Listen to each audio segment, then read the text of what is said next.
Mga kabunyog, mga kababayan, magandang araw sa inyong lahat. Welcome po sa isa na namang episode ng ating talakayan dito po sa aking bagong YouTube channel. Mayroon din po itong counterpart na Meta or Facebook page, Veritas. Dito po sa Veritas, pumipili po ako ng yung piling-piling topic na hindi ko po na-discuss doon sa Attorney Enzo, Attorney Ricky Tumutorgo, sa Bunyog page. Yeah. Iba po ito, hindi ko pa po ito na-discuss doon. Kaya dito ko po ito dinidiscuss sa channel na ito at sa Facebook page na ito. Kaya kung hindi pa kayo dito nakasubscribe, mag-subscribe na po kayo. Kung hindi pa kayo naka-follow, mag-follow na po kayo. Dahil dito po, dinidiscuss ko ang piling topic na sa tingin ko dapat ninyong malaman. Dahil naniniwala po ako na kapag nalaman ng mamamayan ang katotohanan o ang veritas ang magpapalaya sa ating bayan. So ito po, ang napili kong topic ngayon. Nakita ko po ito sa kumakalat na ito sa social media. Grabe. Pati pala Bayaw, Bayaw, brother-in-law ni Chis Escudero, ay kontraktor din mismo sa DPWH. Matindi, ano? Mga kabunyog, mga kababayan. Paano naging Bayaw? Yung nakababatang kapatid ni Chis Escudero, yung congresswoman ngayon, ng 1st District ng Sorsogon, si Congresswoman Det Escudero, yung distrito, ang Sorsogon kasi, yung probinsya na yan, hawak yan ng mga Escudero noon pa. Noon pa. Panahon pa ng kanyang ama, yung yumaong Salvador Escudero. Panahon pa nga ni Marcos, sila na ang malaking politiko na sila dyan. Political dynasty sila dyan. Yung distrito dyan, yung 1st District, nung namatay na yung kanyang ama, si Chis Escudero naging congressman dyan. Bago siya naging senador. Nung maging senador si Chis Escudero, yung mother niya naman, si Eva, yan yung naging congresswoman doon. Tapos, si Chis Escudero nag-governor, yung kapatid niya, si Det Escudero, ang naging congresswoman sa 1st District. Ngayon na bumalik na naman siya sa senador, congresswoman pa rin sa ngayon, incumbent, yung kapatid niya, si Det Escudero. Ngayon, itong asawa ni Det Escudero, ang pangalan pala ng asawa nito ay si Joseph Quirante. Joseph Jan Quirante. Saan ko to kinukuha? Yun, Rappler. Ang Rappler kasi, mayroon silang Politico Contractor Investigative Series. So, rini-research talaga ng Rappler ito. So, sa research ng Rappler, ang nakababatang kapatid ni Chis Escudero na si Congresswoman o Representative Det Escudero ng 1st District ng Sorsogon, ang asawa ay si Joseph Jan Quirante. Itong si Joseph Jan Quirante ay part owner. Hindi naman based sa records ng Securities and Exchange Commission sa June 2025 General Information Sheet. Kasi ang mga corporations, nagsasubmit yan ng GIS, General Information Sheet, sa SEC, taon-taon. So yung latest, June 2025 na GIS, General Information Sheet, naka-reflect doon na itong si Joseph Jan Quirante, na bayaw ni Chis Escudero, ay Chief Financial Officer, CFO ng Octagon Concrete Solutions. O, yun ang pangalan ng kumpanya, Octagon Concrete Solutions.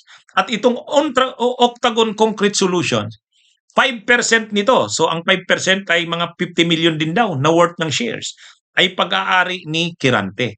So kahit sabihin ng 5%, 50 million, baka nga mas malaki pa yung actual niyang shares doon, hindi lang nakadeclare. Anyway, yun yung dineclare niya nito ni Joseph Jan Quirante, na asawa ni Congresswoman Det Quirante, na nakababatang kapatid ni Chis Escudero. So brother-in-law, bayaw.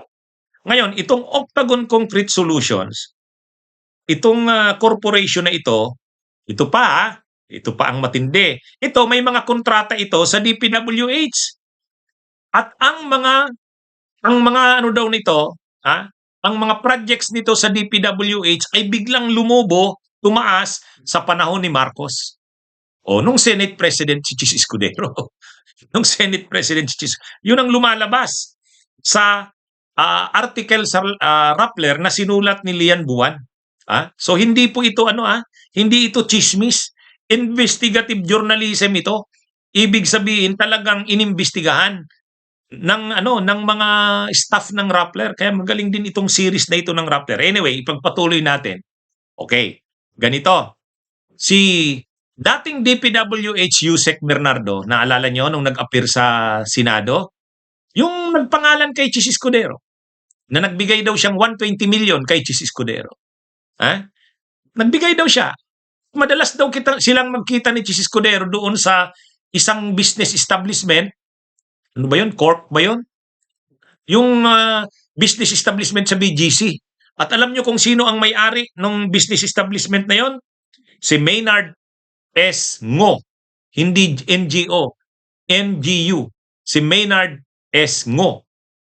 Itong si Maynard S. Ngo, ito yung pinangalanan ni dating DPWH Yusek Bernardo na nakipag-deal sa kanya sa mga kontrata ni Chis Escudero. At ito yung nagbigay sa kanya, ito yung nagsabi sa kanya tungkol sa mga projects na pwedeng punduhan ni Chis Escudero. Kaya ang ginawa ni Yusek Bernardo, nag-identify siya ng mga projects, karamihan dito sa Bulacan din. Yung mga projects na yon, pinunduhan galing kay Chis Escudero sa pamamagitan dito ni Maynard S. Ngo. At dahil nga may usapan ng kickback commission, ibinigay niya kay Maynard S. Ngo yung 120 million. Ayon yan kay dating DPWH Yusek Bernardo. Kaya nadawit si Chis Escudero doon sa flood control na investigasyon sa Senado. Kaya nga 'di ba galit na galit si Chis Escudero dahil napangalanan siya. Yan yon, si Maynard S. Ngo. Tapos itong si Maynard S. Ngo, pinaniniwalaan partner ito ni Heart Evangelista sa isang beauty and wellness business. Itong si Maynard S. Ngo. Hindi ko lang natandaan kung ano yung pangalan nung nila pinagpa-partneran ni Heart. So napaka-critical nito ni Maynard S. Ngo kasi ito yung sinabi ni Yusek Bernardo, pero ito yon. Ito yung matindi. Si Maynard S. Ngo na kontrobersyal na binanggit ni Bernardo, kapatid si Milton S. Ngo. So magkapatid. Ano ngayon itong si Milton S. Ngo? Ito ang president ng Octagon. So nakita. So ang tindi ng mga connections, mga kabunyog, mga kababayan.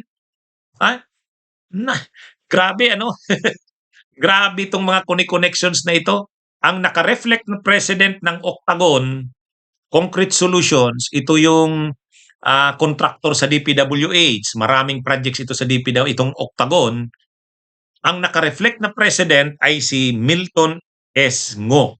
Kapatid ni Maynard S. Ngo na binanggit ni dating DPWH Yusek Bernardo na siyang kausap niya tungkol sa mga proyekto ni Chis Escudero na pinunduhan galing kay Chis at binigyan niya naman ng kickback 120 million dinaan niya kay Maynard S. Ngo. Doon sila nag-usap ni Chis. Personally nag-meet si Chis sa kasi Yusek Bernardo doon sa business establishment ni Maynard S. Ngo sa BGC. At ito pa lang si Maynard S. Ngo, ang kapatid si Milton Ngo ay president ng Octagon. Ang Octagon naman, ang naka-reflect na Chief Financial Officer, CEO, ay si Joseph Jan Quirante na bayaw ni Chis dahil asawa ng nakababatang kapatid niya na si Det Escudero. So yun, matindi. Grabe. Grabe mga kabunyog, mga kababayan. Ang dami talagang kakaharapin ito si Chis na na problema. Ang dami.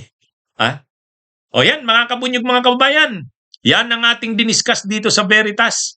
So sana, itong katotohanan na itong diniscuss ko, nakatulong na malaman natin ang katotohanan, ang Veritas. Dahil ang Veritas o ang katotohanan ang magpapalaya sa ating bayan. So mag-subscribe na po kayo kung hindi pa kayo nakasubscribe dito sa aking YouTube channel at sa aking Facebook page. I-share na rin sa iba, sa inyong mga kamag-anak at kilala, para mas marami pang maabot ng aking mga talakayan. Para ang ating bayan malaman ang katotohanan at ang katotohanan ang magpapalaya sa ating bayan. Mabuhay po tayo. Magandang araw.